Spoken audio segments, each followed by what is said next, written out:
Alright, so in today's video we are going to take a little bit of time to talk about E3 2020 and apparently how the ESA is going to be attempting to completely rebrand E3 as we know it.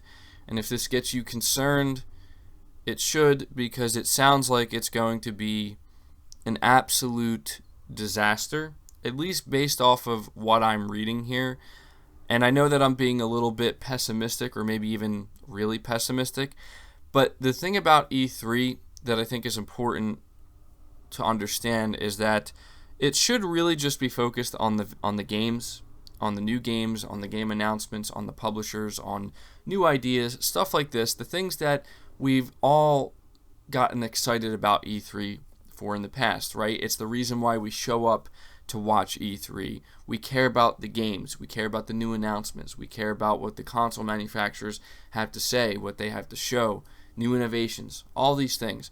And if you look into the way that the ESA is trying to rebrand E3, it looks like it's going literally completely against that, and it's trying to become as flashy as it possibly can. Now we're going to do a little bit of reading here. This comes from GameDaily.biz. I will link this down below. It is a very, very lengthy article because it has all of the details. This looks like it's pretty much a leak. It's not something we're supposed to know about yet, as far as I know. So if you're interested in getting all of the details, be sure to check it out down below. But it says the ESA is hoping to turn E3 into a Gamescom-like festival and add an additional 10,000 consumers that can actually show up at the LA Convention Center. In a pitch deck intended for the lobbying group's members, last updated August 16, 2019, the ESA says it has plans to adapt its offerings in response to feedback gathered from publishers. As part of its overhaul, the group proposes leaning into influencers and paid celebrity deals with talent representation agencies like UTA and CAA. The deck includes two examples of these high-profile celebrity activations, as they're calling them, including members of the Los Angeles Lakers playing a basketball video game in front of fans or actors competing in a tournament. These attractions rely on a massive change to the E3 show floor. The presentation includes an example of what the LA Convention Center's West Hall might look like, with 8 experience hubs in the middle of traditional booths, and they actually show an image of this, and it literally looks like there's just going to be attractions now. At least that's how it's coming off here. It goes on to say that the lobbying group says it hopes to create exclusive / appointment-only activations for select attendees who will create buzz and FOMO, F-O-M-O, whatever that means. ESA members shot down the idea of paying celebrities, though, according to 3 slides labeled Member Decision Points. Celebrities will be invited through an organized program instead. And it goes on here, and I don't really want to read this entire thing because, again, it's extremely long and it has a ton of details in there. But I did look over it, and all of the details, I'll just tell you this, it doesn't sound good. And the reason why I say this is because, for me, and I'm just speaking for me personally, but I feel as though this is how a lot of other gamers feel, a lot of other people who care about E3. I do not tune into E3. I do not give E3 my undivided attention when it happens, in the hope that I get to see celebrities and influencers doing weird things, doing cringeworthy things. That is not why I tune into E3. I tune into E3 because I want to see new games, and I'm excited about new game announcements and potential new hardware announcements. I'm excited to see new developers. I'm excited to see developers trying new things, trying different things, finding real ways to actually generate genuine excitement, not this, superficial stuff here. Now, the thing is, I have to imagine that the ESA is looking at what happened at this year's E3, the biggest moment, which undoubtedly was Keanu Reeves making a surprise appearance on stage and it becoming a viral hit. Now, here's the thing about that, okay? The reason why that was such a hit was not literally just because Keanu Reeves was there. I mean, of course, that was a big reason. It was surprising and nobody expected it. And, everybody seems to love Keanu Reeves, and seems like a really cool guy, and there's just a lot of things going for it, you know what I mean? But we have to understand the context here It was for an announcement that he is going to be playing a major role in one of the biggest upcoming video games, that being Cyberpunk 2077. I mean, I just have a hard time believing that that would have went as viral, or that would have been as big of a deal as it was, if it was just literally him there to say, hey guys, what's up? I'm Keanu Reeves. You're breathtaking. Here's Cyberpunk, a new trailer. Enjoy it. I mean, yeah, people would have been excited, but that's, you see what I'm saying? Like, the reason why people were that excited was because he's in the game. Okay?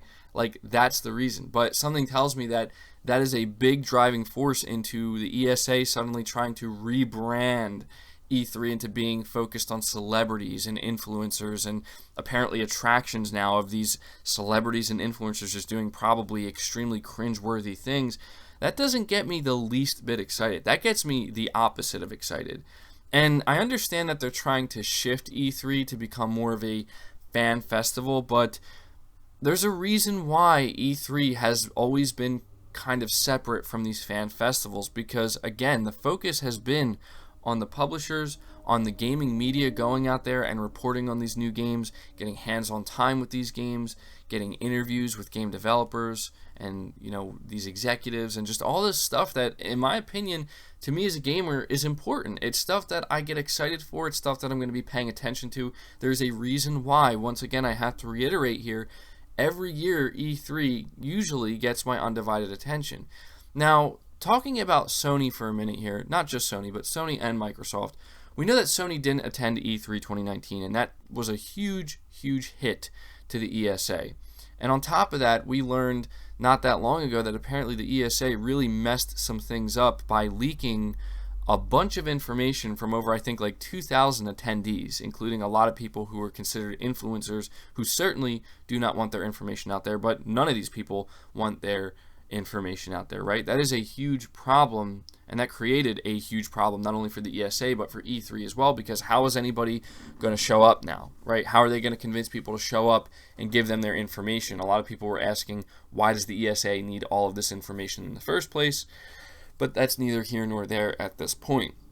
What I do know is that thinking about Sony and Microsoft, and thinking about just how important this E3 is going to be for them, because we know that the next generation of consoles are on the horizon. We know that Microsoft is focusing on Project Scarlett.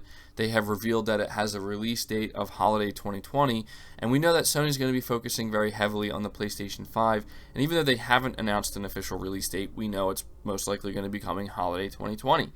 So with that in mind, this is going to be a big, big year for these companies, and so I guess, I mean, the only thing that caught my eye here was how it said in this article that apparently, and I really don't know how much I believe this. These changes are happening due to, like, the publishers wanting there to be a change, right? Like I don't know if they're talking specifically about Sony, about Microsoft, about Nintendo, but they are publishers. But I don't know if I believe that. Like, is that really what these publishers believe that they need now in order to get more people interested in what they're going to be showing and what they're going to be revealing? I don't know. I'm just not for this. You know what I mean? Like, this just seems kind of really shallow, honestly. It seems like this is the way you're going to get more people to watch E3.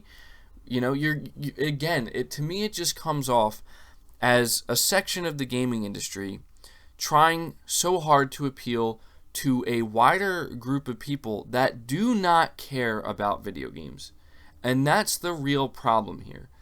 If E3 can only attract X amount of people watching or caring in the way it has been done, right? I'm okay with that, because the idea is these people care about games. These people care about what they're seeing. You know, they care about the industry.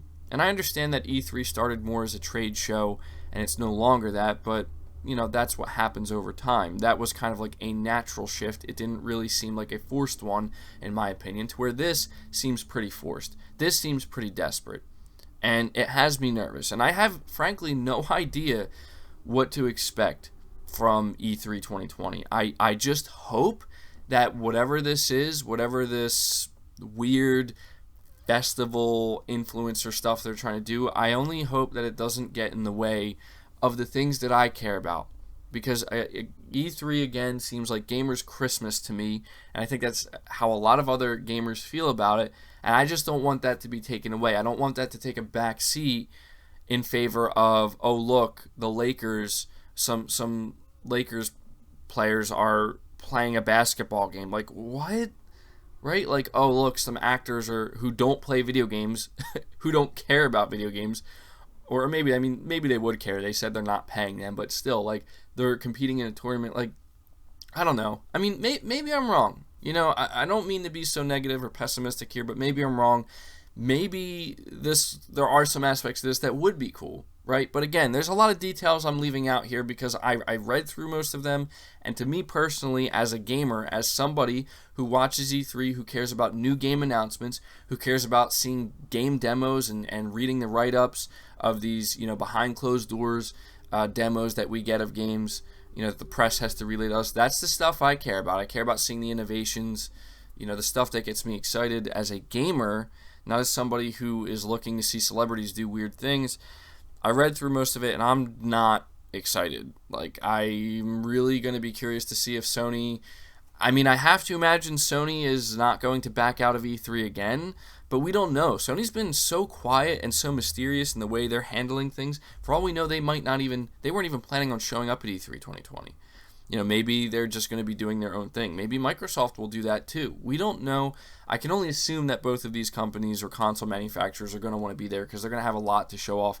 And E3 is still a pretty big platform, and I just don't know how it's going to mesh with what the ESA is trying to do here. It really just has me feeling like I don't want this. You know what I mean? Like, I don't know. But one other thing that is worth mentioning here too. I know it's at the end of the video here, but apparently, with all of this going on, the ESA is only going to dedicate one day to the actual media, like where it's just going to be media only. You know, the people whose job it is to go out there and report on this stuff and relay back to the people who care about the gaming industry, the people who care about video games.